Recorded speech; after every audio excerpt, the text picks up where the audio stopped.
Welcome to the High Value Sales Show of Eversprint.com.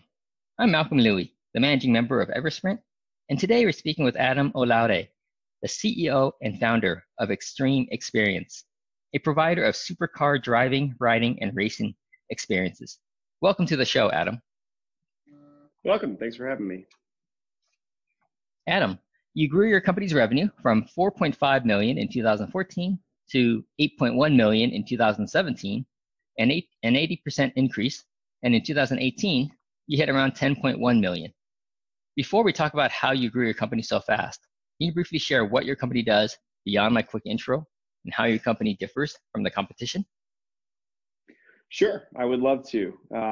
As far as competition is concerned, it's a niche industry, as you may be aware or you may have uncovered while you were doing your research about Xtreme Xperience. But I would say 10 years ago, this industry never existed. And so we had the unique opportunity to create something on our own, which of course helped fuel our growth because we were ambitious and risky enough to do it. And we were confident enough that it should exist in the first place. So that was kind of our initial market entry tactic, and it has worked and served us well over the past 7 years. We'll turn 7 years old in August. As far as our competitive advantages, because of course, over the course of time, folks have come into the industry and said, if all that we're doing is providing racing experiences, how tough could that be? And my answer is it's a whole lot more complicated than you think to make sure that people stay safe, to deliver the nicest, newest cars across the board at all times, and to do it in as many locations as we do it. And that's our competitive advantage, staying true to safety and guest services, to make sure you have an amazing experience, sets us apart from anybody else that may try to enter the industry, anybody else in the industry. And of course, that is what we plan to leverage to be able to grow our business exponentially as time goes on. So you mentioned before we started our interview that you're coming to Austin this weekend. How many cars will you bring with you? How many cars will your team bring to the racetrack? We bring 3 semi-trucks. I always try to quantify what we're providing from on a business level by the number of semi-trucks, right? I think that's how you demonstrate the size of a business. But we'll bring 3 semi-trucks full of supercars to the event in Austin.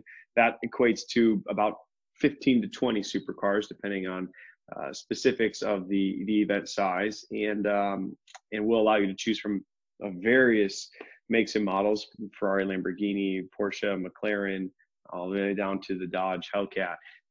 And we'll also be operating in multiple locations at the same time. One of our other advantages is that we bring that same setup to multiple cities at once. We have a full-time office in Louisiana, just outside of New Orleans, and we have multiple tours going on across the country at the same time. So while you'll have the opportunity in Austin to enjoy 15 or so cars, so will folks across the country.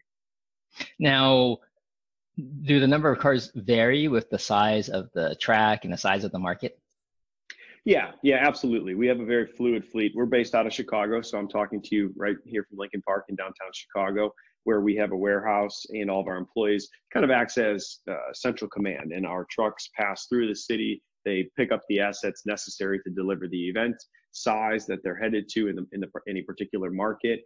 They'll go on the road, hit that market or maybe a couple markets in a row, and then come back to Chicago and get more equipment, drop off cars, get new cars, whatever might be necessary. So yeah, we're a very flexible organization. That's also an advantage of ours that we leverage pretty highly. Right. So how many cars do you have in total?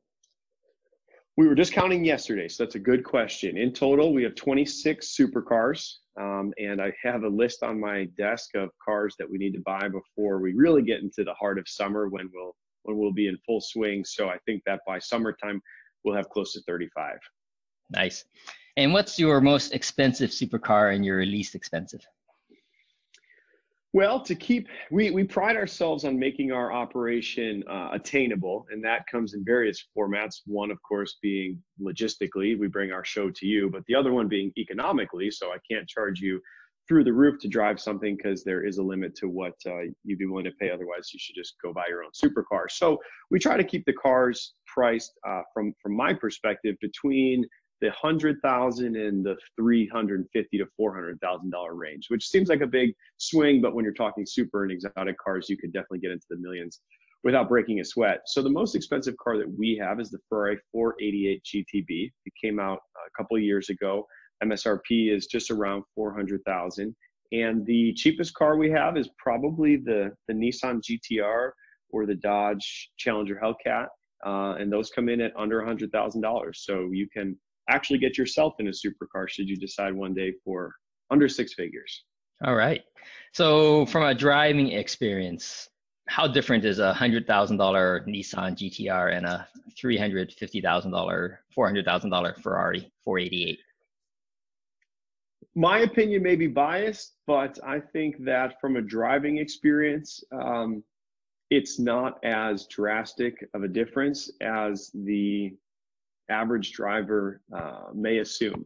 You could get behind the wheel of that $60,000 or $70,000 Dodge that I just mentioned, and the car has over 700 horsepower. The Lamborghinis and Ferraris are just getting to that range now for 4 times the cost. So as far as a driver's experience, depending on what you're looking to get out of the car, you can get that type of experience in a far less expensive car. Right. That's for sure.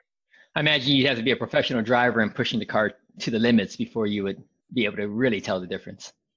Absolutely. We have a whole team, hundreds of professional drivers that work for us, and they will tell you that, sure, they may not want to race the Hellcat as their daily racer. They'd much prefer a Ferrari.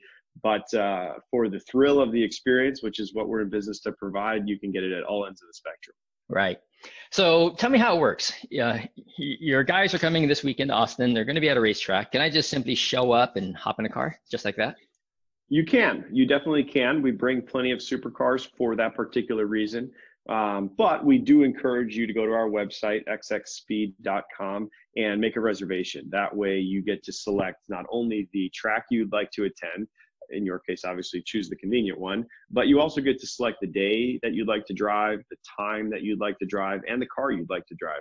Because as you mentioned before we got on the phone, that you had baseball and t-ball and a number of other activities going on this weekend. So we value your time just as much as you do. So we want you to have your experience, reserve your experience, and then be able to get back to your regular programming after your experience. You're welcome, of course, to stay all day and drive with us. That's why we bring so many cars. And you're welcome to show up and just see what's available. But making a reservation is the best way to do it, because you'll spend a couple hours of your time with us when you get to the racetrack, from the check-in process to the classroom process to the safety equipment briefing process to your actual driving experience. It all takes about 2 hours. So 2 hours to go through safety, training, equipment, and so on. How much driving time do you actually get? That's up to you. Every time that you make a reservation, it is for 3 to 4 laps on the racetrack, which comes out to anywhere from 6 to 8 miles, depending on the length of the configuration. We run road courses. We don't run ovals like in NASCAR, or exclusively ovals. Sometimes when we go to a NASCAR facility, we will run kind of the roval configuration where you get a little bit of the oval and then the infield road course as well. But 3 to 4 laps puts you on the racetrack from 8 to 12 minutes or so driving in the car. But we also offer a ride-along experience before you drive, so you can get out and see the configuration of the track before you drive it. So we make sure you get on the track a couple times, and of course you're always welcome to look at our lovely buffet of supercars and select another one if that wasn't enough for you. Right. And what's the typical price range for the experience? Experiences start as low as $50. You can get on the racetrack for a ride along in one of our cars for as low as $50 to go check it out and see what's going on. Driving starts at $199 if you choose one of those cars that come in under the 6-figure range, like the Dodge or the Nissan, and they make their way up from there. To drive a Ferrari or a Lamborghini, kind of at the top end, you're between $300 and $350. But of course, I'd be remiss to say that we're always out there trying to get your attention one way or another with a fun deal or a fun special. So if you can keep your eyes out for that, or join our mailing list, and probably get a good deal, and it'll take a little bit of cash off that number. Yeah. Sounds like it'd be a pretty interesting group event as well. Fantastic group event, actually. It was probably a year or so after we got started. Of course, we were focusing pretty specifically on the B2C engagement, and all of a sudden we started getting phone calls from businesses saying, you know, we've been golfing, we've been to the baseball game, we need something new to do. Can we figure out a way to come driving? And now we've got a pretty robust sales department that goes out and absolutely says, hey, if you've got a group to entertain, golfing is okay, but racing Ferraris is a whole lot more of a group bonding experience. And now we've got some very fun white glove ways to entertain a group, small group, all the way up to big, large groups. And we do that at every single racetrack we go to. Right. For sure. Driving a Ferrari is a lot more memorable than hitting golf balls for a day. That's what we think. So now, how about in terms of your clientele? Is it mostly men who are driving, or do you have a good share of women driving as well? It's almost a split right down the middle. It still skews a little bit more on the male driver, but it's not as skewed as you'd think. It's more in the 60-40 range than it is in the 90-10 range, because I'll tell you right now, some of the fastest and most enthusiastic drivers I know are women, and we love catering to them. And even if this experience was designed or was purchased by a gentleman, he brings his family, because why not? You know, your wife and your kids want to see what you're doing and how cool these things are and get close to them. And if you're ready at the racetrack, it doesn't take long for that woman, that lady, that wife, that daughter to decide, you know what, I'd like to try it too. So we're big advocates of that. And by the end of the day, it evens itself out. We're all passionate about them one way or another. Right. Do you do family ride-alongs? Are your cars big enough to do that? We do have a small fleet of Chevy SSs, which is a naturally aspirated 8-cylinder engine car. That it means it's powerful enough to carry more than just one other person, like a supercar is limited to. But in the same regard, you can fit a whole family. It's a sedan in the car. And so we put those out on the racetrack. So if you want to ride along with a couple of your family members, you can do that. And those ride-alongs are only $50, like I said. So everybody can go out there and hang on to the handles and go for a thrill ride as well, because you're on the track with Ferraris and Lamborghinis at the same time as our professional driver kind of whips you around and shows you the fun of and excitement that a racetrack can bring. Yeah. Now, do you allow kids to do the ride-along?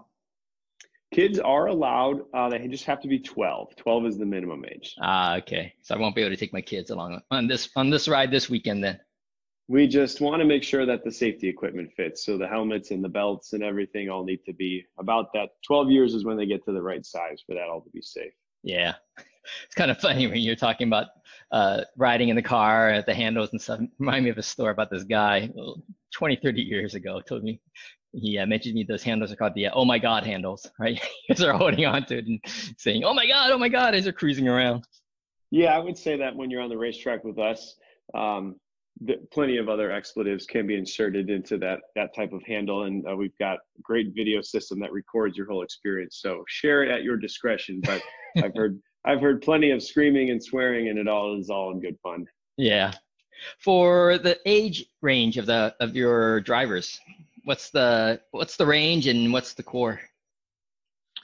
The core of our drivers are between the ages of 25 and 55, which seems like a broad market, but it's not. It's everybody who has the opportunity to have had enough time to have their favorite car selected, or maybe had that poster on the wall since they were a kid and finally decided it was time to drive it. So we offer a unique opportunity to access these cars that really wasn't ever accessible, or wasn't ever a reality.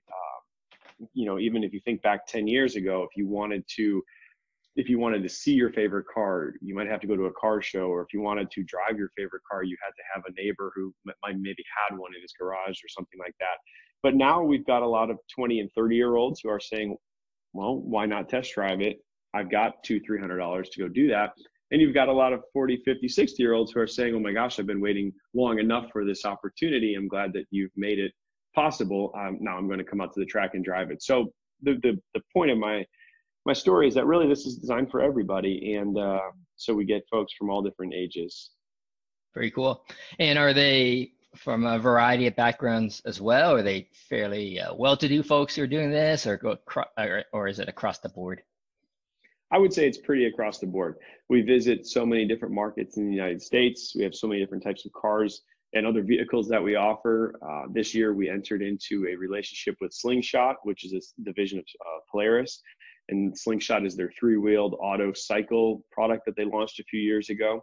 And so we're bringing those out to racetracks as well, which attracts the motorcycle crowd. So we really have an eclectic mix of experiencers that come, whether they're kids who got straight A's, whether they're older gentlemen and ladies who grew up in Italy. I've seen folks who grew up down the street from the Ferrari factory and never got to drive one, have immigrated to America, and all of a sudden they show up at our experience to test drive that Ferrari that they've known existed for 75 years. So we have folks from all walks of life and all different types of interests, and that's what really makes this a fun experience.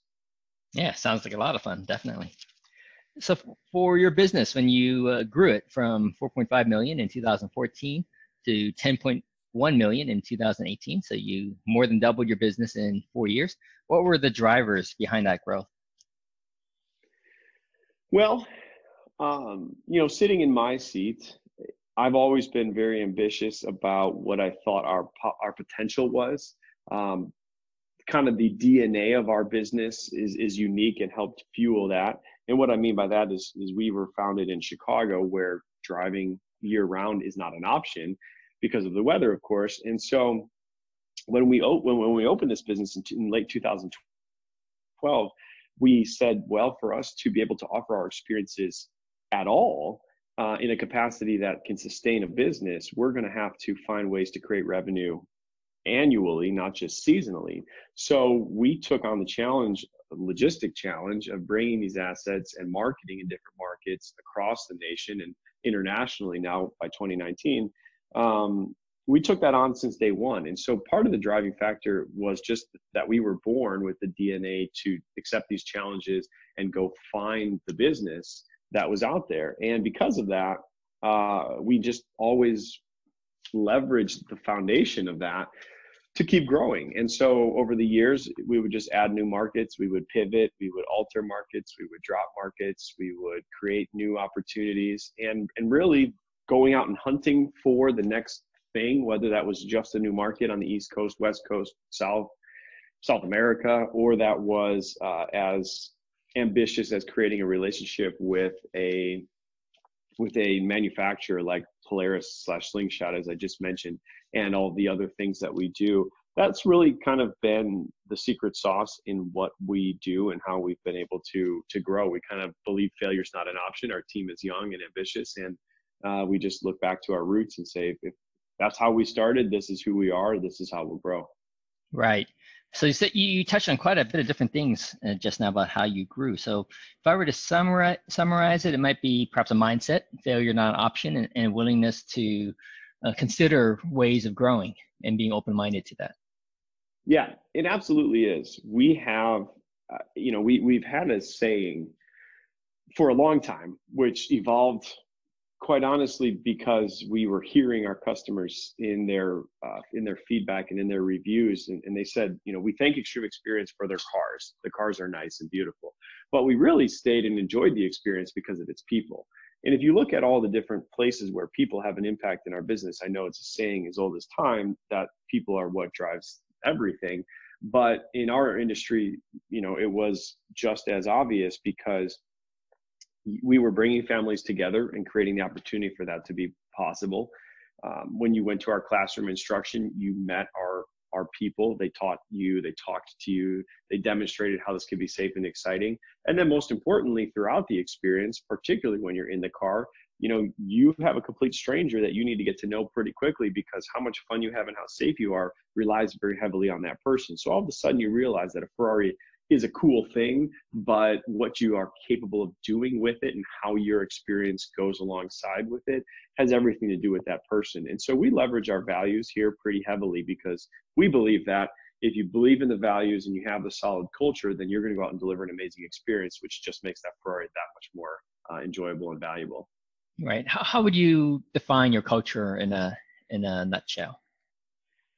Well, our culture, we leverage 5 values here: flexibility, integrity, respect, drive, and communication. So those 5 values that we've all agreed and defined together, first and foremost, create the foundation that don't forget, we always have to, work with each other, talk to each other.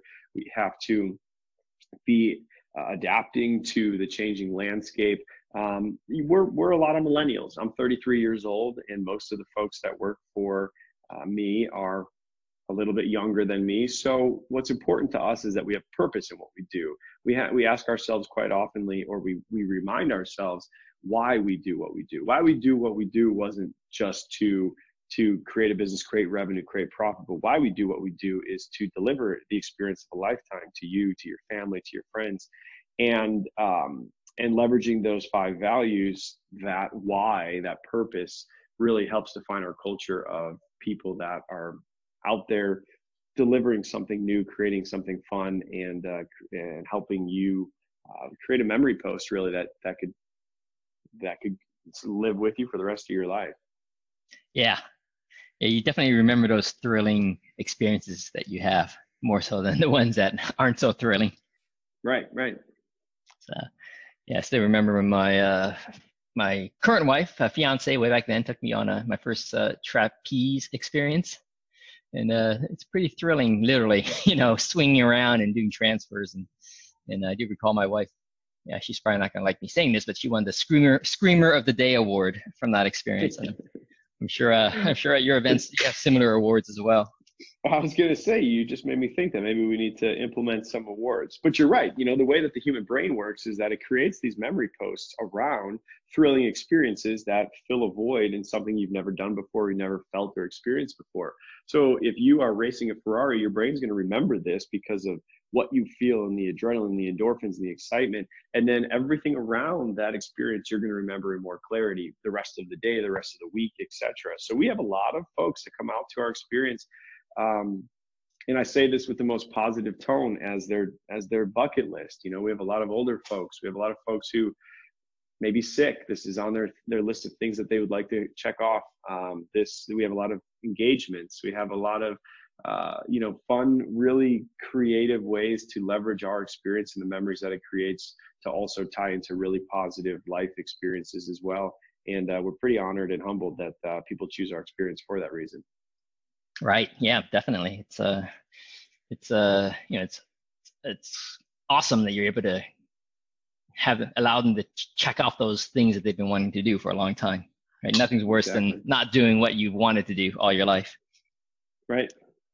So the drivers now. So we talk about one, where your team's open-minded for finding ways to grow. Second one, talking about a culture that emphasizes providing a fun and memorable experiences, or allows for your team to deliver a fun and memorable experience. Is there a third driver behind your success? Well, those are, quite honestly, that's what I think that's what we focus on pretty heavily. I don't know that I have another one. I try to keep it simple, silly sometimes. And so I think that I've kind of touched on what's gotten us to where we are and where we're pushing to be, simply based on that, which quite honestly leaves a whole lot of open room to say, if we just are good people who believe in delivering top-notch experiences, that will give us purpose, and brands and people will see the purpose and want to continue working with us. I think that if anything else, the third driver is simply that we're young. We've got a lot of time to figure out how we can keep impacting the world in a positive way. So we're not going to start slowing down yet, because we still have youthful energy. Right. Definitely. Fantastic. Now for 2019, what are your plans? I know you mentioned talking about going international. So how does that work into the picture? Well, that is part of the picture already, actually. 2019 was a big year for us, or is a big year, but I just say was because it's already started. In 2019, we introduced about 23 new markets to our tour, which is how that number of supercars is climbing so rapidly. But we had historically operated our full-time location in New Orleans, as well as our tour operation. This year, we introduced a second tour operation so that we can be operating in 3 cities at any one time, which is pretty impressive. That also obviously increased the opportunity for us to do business from the corporate entertainment and private entertainment side, as we had touched on. It allowed us to immediately enter into some relationships with national brands because they saw the scope of the distribution and the exposure that they could get by working with us. And a little bit on the international, we had gone and entered into a relationship with a group of businesses in Guatemala and Central America. The tour was designed to go through El Salvador, Dominican Republic, Mexico, and Guatemala. It ended up going to Guatemala and just staying there for a few months instead, because that's where most of the business was. And this happened this happened in 2015, I believe. So almost 4 years ago now. We've not since gone back to Guatemala, but we're up in Canada now.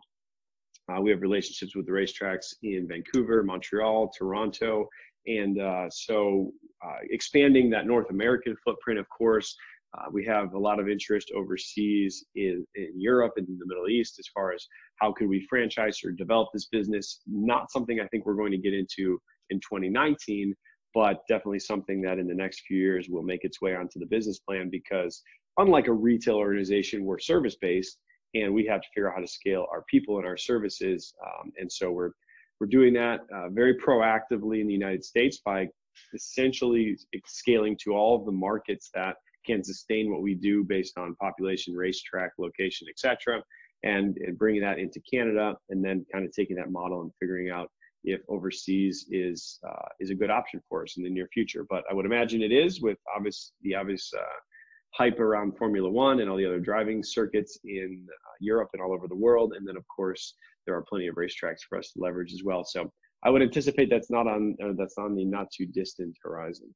Right. Sounds like logistically it'd be quite a different challenge and a bigger challenge going overseas with your cars. It would. Even going to Guatemala, because even though we may be attached by land, the cars still had to get on ships and they had to go sail around and get put into the crates and delivered out of a port and then shipped on trucks throughout the country to the racetracks.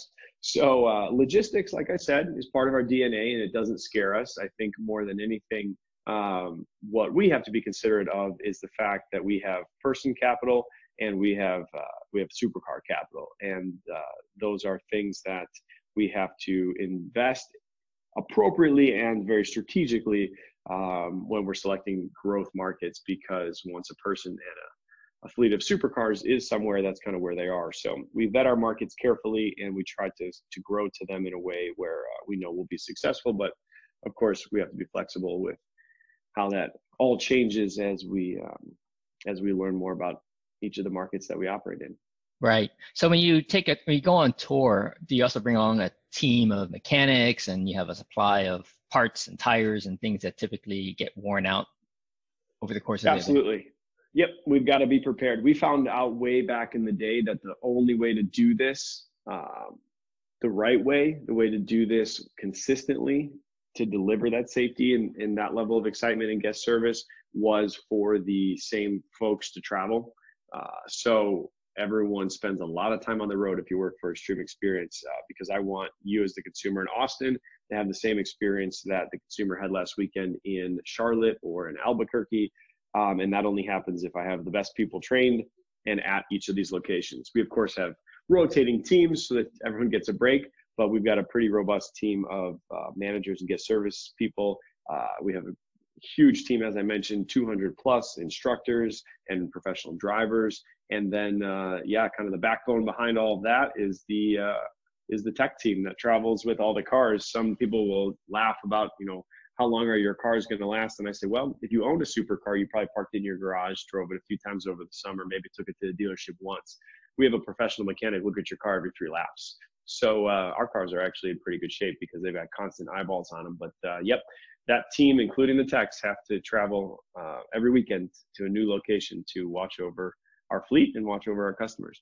Right. Now, on the service side, or the mechanical service side, is your team capable of fixing big issues that arise, or you just take the car out of commission and fix it when you get back to headquarters? You'd be surprised what these guys can do out there on the racetrack. I could go on for days and days about the stories that they've and the hurdles that they've overcome, because obviously with this many moving parts, anything can go wrong. You asked me a moment ago, do we carry tires and brakes? Of course, we carry tires and brakes, and fluids and circuits and lines and all that type of stuff. But, the luck of the draw, of course, will have it that whatever we carry is not what's going to break. So then we have to get creative and figure out new ways to fix things. 6 months ago, just as one anecdote, we were driving a Ferrari 458 Italia in Michigan, and the start-stop button on the dashboard failed to continue working. So we took the dashboard off, and I say we, I don't mean me, I mean these guys, took the dashboard off, rerouted the electric from the starter to a new button that they installed. And this new button was almost like a trigger. It was like a handheld electrode device.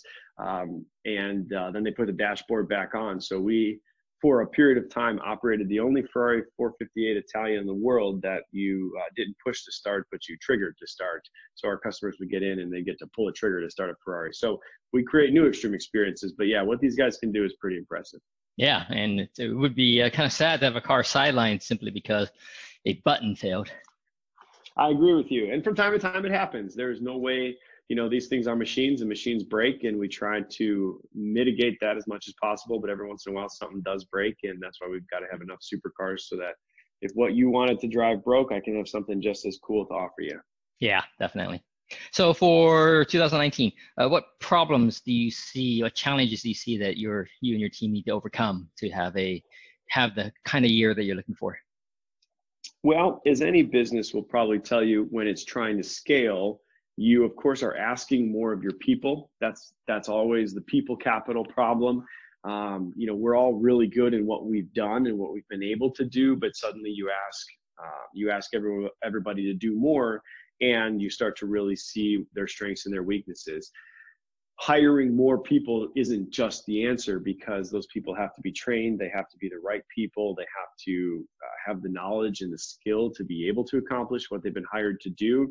So the bandwidth of our existing people to then become managers and leaders to the new generation of people has definitely been a challenge. One that we embrace head on because it's fun, and watching people develop is very rewarding. But at the same time, there are some days when you bang your head on the wall and go, wow, I never anticipated this would happen. I guess the family's just big enough that you're going to get a little bit of everything. So that's one of the challenges. And the other challenge, economically speaking, is simply that we are going to new markets, and I'm not always sure what's going to happen. You open 23 new markets all of a sudden, and you go, oh my gosh, Albuquerque, New Mexico performed differently than Los Angeles, performed differently than Portland. And why is that? Why do the consumers have different buying habits? How are they reacting? What are they reacting to? So our marketing team is definitely here late at night trying to run enough data to understand the answers and take some calculated risks so that we can hopefully see the outcomes that we were rolling the dice for. Right. Now I imagine that since you do allow pre-bookings, you kind of have a good sense before your cars even show up in the city. We do.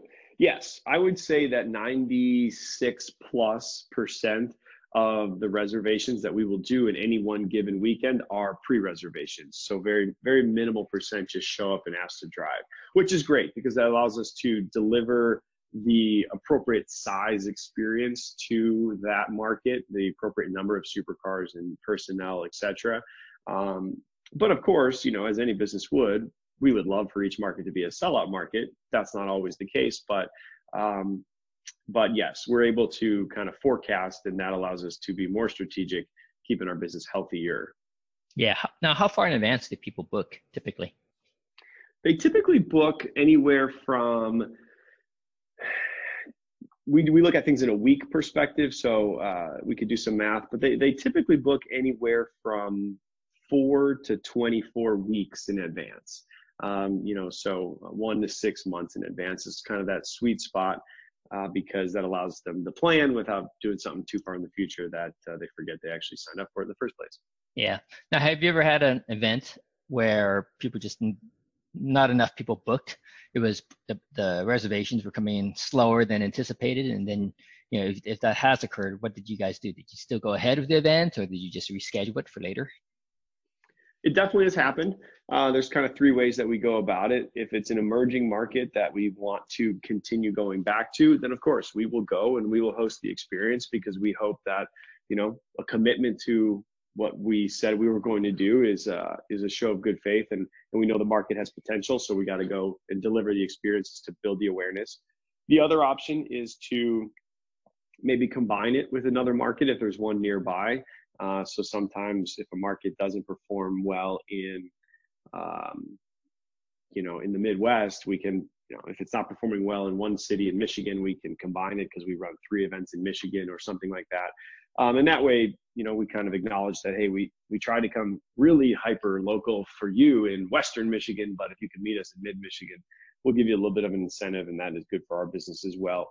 Infrequently, we've had to cancel an event altogether, but that's only if the turnout is so poor that that some external factor must have affected it, and it wasn't going to be good for us ever. That happens few and far between, but as in business, anything's a possibility. Yeah. So the key for you to go on tour is, I imagine, is reserving track time. More than it is. I know the owner of almost every single racetrack in North America. Okay. And how does that work in terms of for your company? Because you're essentially booking the whole day, right?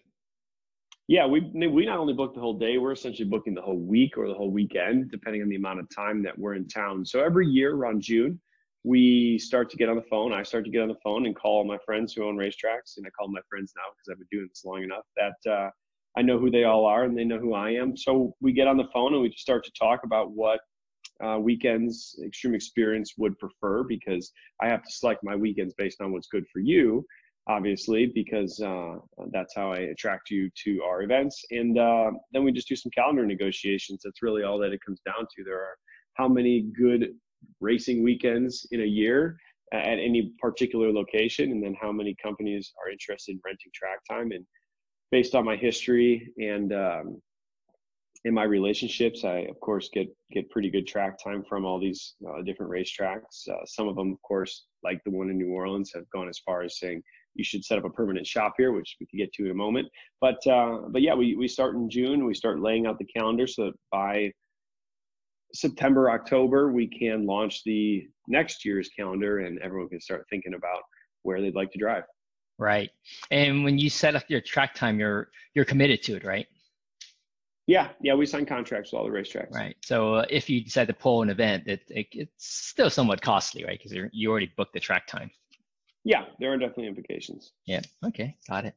So what sort of strengths do you see within your firm that you would like to leverage further?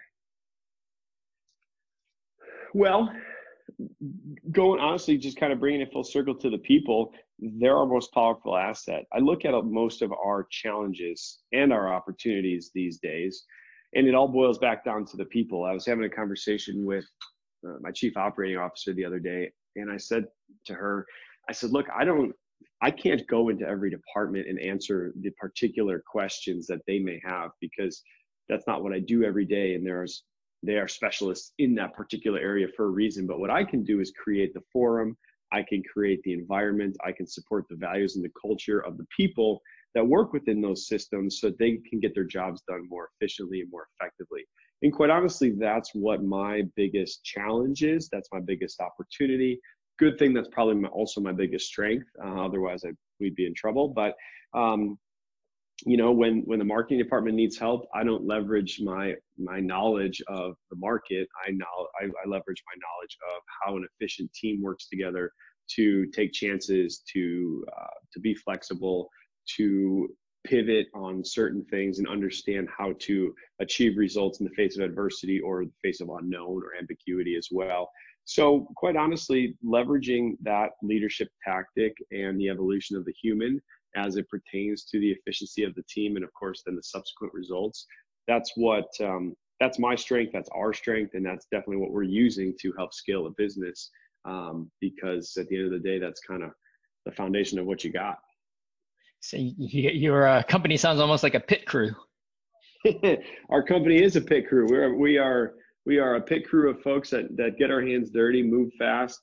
We break some things along the way, but we try not to break too much, and then we just put some duct tape on it and keep going. But that's kind of, everyone jokes about how I run a business or how millennials run businesses, and you really kind of take a step back and say, well, we just believe in seeing results for sure, and not cutting any corners, of course, but it's okay to stub your toe in pursuit of those results. And so we're like that. We're young and we're ambitious and we're having fun. Yeah. Now you mentioned very briefly about the New Orleans track, talking about having a permanent presence. What's the story there? It was a few years ago. I think it was in 2014 or 15. We were passing through New Orleans as any tour stop, no different. And I struck up a relationship with the CEO of the track at the time. And she said to me that she would love to have more experiences at the track full time. They had a beautiful karting facility, an event center, a 2-mile north track, and they were doing more construction there. And I said, I agree with you. I think that as far as your market is concerned, it represents a really good opportunity. If you look at cities in the South that, so you can drive year round in, even Texas, unfortunately, gets its share of cold weather. So I kind of ruled out Texas, and we looked at Southern California, the desert, New Orleans, and South Florida. And Southern California had no racetracks. Las Vegas did have some racetracks and a lot of other experiences. And so at the time, I didn't want to enter the market as another company. So I said, let's pause on Las Vegas for a moment. South Florida didn't have a track we could run at year round. It has some NASCAR, some very complex and NASCAR tracks like Daytona, Sebring, Homestead, but they wouldn't be ideal for a private year-round experience. And this brand new $75 million racetrack in New Orleans was just sitting there. And I said, you know what, this could be a really good opportunity. Let me put together the appropriate amount of assets, because at the time we were only a few years old and I didn't have enough cars to spare or people to spare.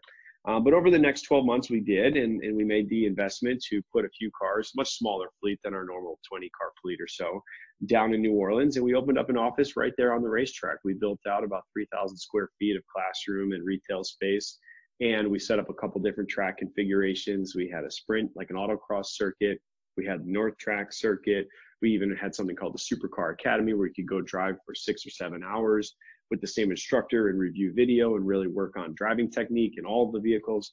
So it gave us the opportunity to put a placeholder in somewhere where you could drive year round, a tourist destination, a beautiful new racetrack, and kind of offer a number of different experiences that we didn't have the luxury of offering on tour because we were attracting so many people and the timing and scheduling was a little bit more rigid. So that happened in 2016 or so. We spent a couple of years operating that way. And recently we've been going back and forth down there to increase our personnel, add some marketing and sales staff down there, and improve our performance and our overall delivery in New Orleans as well. So we're excited that represents a fun opportunity for us to keep growing our brick and mortar location to complement our traveling location. So the way it works down there is, like how would you set up your track times? You have a permanent presence there. Does that mean that people can drive any day of the year? Yeah. So going back to a previous topic of conversation that we talked about as far as how to make your reservation, or if you should just arrive and walk up, same scenario applies in Louisiana. You can make your reservation online, and we still encourage you to make your reservation online, but it's probably closer to 50-50 walk up or make your reservation online, because we are open 5 days a week. We are open Thursday, Friday, Saturday, Sunday, and Monday, closed Tuesday and Wednesday. That way we can be there for the traveler, for the business folk, and we're open all through the weekend. And of course on Monday, if you've got a late flight out, so that you can get your driving in before you go. We know there's a lot to do in New Orleans. And so whether you want to walk up and just pop in and say hi, or you'd like to make that reservation, that we can accommodate both. And the track is exclusive for your use, or they still have other race events and you guys work together to find track time? Yeah, they have other events going on. We are the #1 provider on the racetrack there. We actually we've moved into a position to really help manage the racetrack as a whole. And it's been a fun addition to kind of the business model that we have. But there's still other events that happen from time to time on the racetrack. Driving clubs pass through and use the racetrack. And we've got a really solid partnership with all those groups in that Gulf Coast region. And so we cooperate, and we're able to share track time with them as well. Yeah, I mean, and just from our discussion now about I can see how track owners probably would like someone like yourself, right? Because it gives a bit of a steady flow of business for them. Yeah, back in the beginning, this, all goes back to where we really were when we got started, and where we really were was I was a 27-year-old kid who didn't own any of these cars. I had to find them via unique methods, and all legitimate, of course. But I didn't show up with a lot of money and a lot of cars. We were figuring out how to build this program from the ground up organically. And so the first time we went to a racetrack and I asked permission to rent it, they quite honestly looked me in the eye and said, no, I don't have any faith that you're going to do this right or be able to pay your bills. And when 1,000 people showed up for the first event, they looked at me and said, I don't know how you did that, but congratulations. Now keep evolving it, keep making it better and safer, and we will keep working with you. And that was probably 200 racetracks ago. Very cool. Now, I took a look at your web presence, fired up my tools, and I see that you are spending quite a bit on a good amount of change on pay-per-click advertising, not so much on the SEO side. What's your take on pay-per-click and SEO when it comes to generating business for your company? Well, I would say that most of our eggs are in that basket. As any small to mid-sized business like ours would, we find value in investing in direct call to action type advertising, because at least we can monitor those KPIs and understand what our costs are per click and costs are per acquisition and what our return on ad spend and all those types of metrics are. So, we've invested and scaled that investment in all of the digital advertising. So, of course, you'll find us very heavily on the social media owned channels, everything that Facebook owns, everything that Google owns. SEO, no different. Kind of the long play, obviously. We invested in it 7 years ago and just made sure that it was strong, or as strong as it could be, and then layered that digital advertising on top of it. We've done some traditional or out-of-home advertising in the past, some radio ads, some billboards, but not significantly, because we still feel that the amount of exposure that we forfeit digitally by investing that budget in traditional medium is less trackable and therefore a little less qualified. So we always kind of go back to that digital advertising spend and how we can make it more efficient. And that's something our team is working on every day. Right. Do you do all your marketing in-house, or do you have partners to help you with that? We have a couple partners. We have an agency here in Chicago that helps us with some of the strategic ad buying, but otherwise we do all of our marketing in-house. Our marketing department is over, I think, 12 or 15 members that do everything from, we have in-house ad buying, we have in-house PR, we have in-house email strategy and digital strategy, and then we have a whole content team, of course, to bring that presence to life, photographers and videographers and graphic designers and content managers and things like that. So we have a pretty robust team that can do it all, and then just with the support of a couple of outside agencies comprises the advertising and marketing strategy that you see. Right. So what's your plan for building out your business to business events, the group events, the corporate events? We have right now we have three. I think we have 3 salespeople who focus on different aspects of that process and different aspects of that funnel, and they do a really good job of both entertaining customers and then turning them into repeat customers, as well as prospecting for new customers to simply get the word out there and say, hey, all these other companies are doing it because it's that much fun. You need to do it with us as well. So we've got an evolving sales department, and I'm pretty excited for their potential. Yeah. Now, are you finding that the pay-per-click ads are helpful in that regard as well? They are. Yeah, they are. And coming from a sales background myself, I graduated from college in 2007 and immediately went into a sales job where I was handed a phone book and a phone, and they said, go find leads. To fast forward, a few years, and when we started Xtreme Xperience, we hired our first salesperson a few years after the business was founded, and we said, you know what, this might be oddball thinking or millennial thinking, but what if we run some ads for corporate sales on LinkedIn and on Facebook, and got some of those decision makers to call and ask for quotes, something that we just had not it didn't really seem to, wasn't part of the corporate sales paradigm for decades, for generations.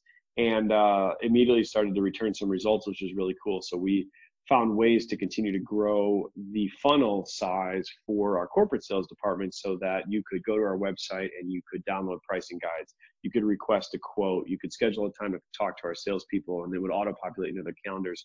So we found that being one of the quicker growing areas of our business, there are a lot of technologies and advertising methods and mediums that can support a sales department in a pretty fantastic way. And we're always looking for new ones, but that's a place where we see a significant ROI, of course. Yeah. Have you tried cold email marketing? Yes, of course. Like I said, since I was of the generation of salespeople that was given a phone and a phone book, we always have a portion of our sales team's day, which is just going out there and cold prospecting. I think that it's less the yellow pages these days and more LinkedIn, but whatever's effective. All right.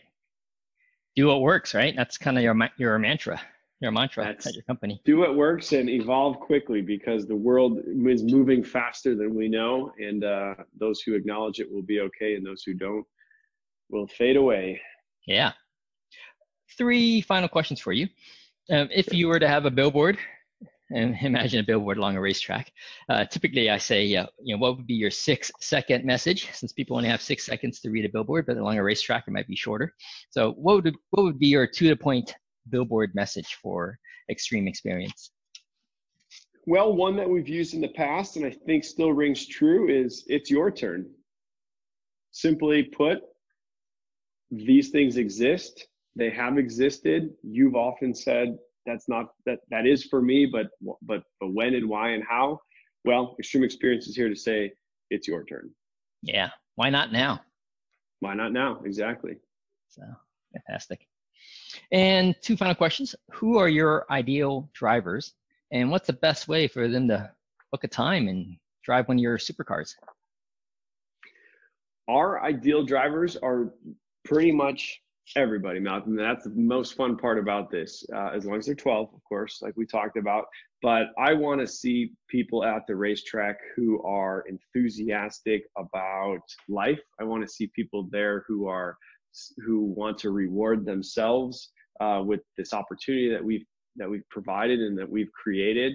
And I want to assure those people that this is nothing, one of the biggest concerns that we always get is this is too fast, or this is too expensive, or this is too scary, or whatever it might be. Well, we are in business because we've thought of those things and we've found a way to address them. So all you have to do is go to our website, pick your favorite car, pick the most fun looking racetrack or the one that's closest to you, and come out and have a good time with us. Whether you are a kid who's into cars, whether you're a lady who thought that you had to drive a minivan, but really always had your eye on a Ferrari, or whether you're the dad who has been looking at Porsches all his life and wondering when he would have his. I don't care who you are. We've made it safe. We've made it fun. We've brought it to you. So come out and spend the afternoon with us at the racetrack. Yeah, sounds like fun. And what's the best way for them to make a booking? What's their website? Our website is www.xxspeed.com. Right there on the homepage, you can see the map of all the locations that we will be at for the remainder of the year. Just click on one of those locations and click the dates that work best for you, or go to our cars section right at the top of the webpage, click your favorite car, and you can see which tracks it'll be at, and you can select that way as well. Awesome. And how about for the corporate customers out there who are interested? Do they contact your team the same way? Yeah, absolutely. Go to our website, and there is a corporate entertainment tab that you can click on. It will drop down and allow you the opportunity to enter the size of your party or what you're looking for, even your budget, and one of our salespeople will reach out to you within 12 or 24 hours. Or you can pick up the phone and call us, 866-273-7727, and we'll direct you right to our sales team so that we can answer any questions you have.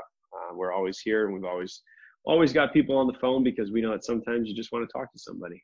Yeah, sometimes that's the way. It works better that way for sure. Yep. Adam, it's been awesome having you on my show today. I really enjoyed hearing how you grew your company so fast. Well, Malcolm, thank you for having me. We've been speaking with Adam Olalde, the CEO and founder of Xtreme Xperience, about his company's rapid growth.